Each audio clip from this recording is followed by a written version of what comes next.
Kitu ambacho nakijutia ni kumpoteza mama yangu mzazi. Na katika hilo jambo nijifunza sana kwamba tunatakiwa tuwapende wazazi wetu wakiwa hai na kuwafanyia vile vitu ambavyo tunaweza kuvifanya kwenye maisha. Kitu ambacho nimekijutia ni kugombana na watu. Maana yake duniani hapa bila watu autoboi. Mungu anatumia watu ili uje upate baraka zako. Na kupitia hicho sasa hivi nilipo sipendi kuona watu wakiwa wanagombana. Nikiona watu wanagombana wanachukiana naumia.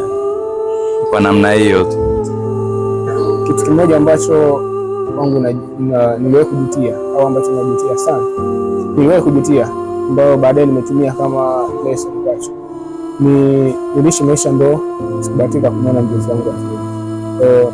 Ilikuwa ni kitu ambacho niliwahi kujutia kwa wakati. Ila lesson ambayo nilipata kwamba kupitia kwamba siwezi nikamwacha mwanangu aishi peke yake. Kwa nitafanya juhudi zote nihakikishe familia yangu, wanangu wote nakaa na familia yangu vizuri. Hiyo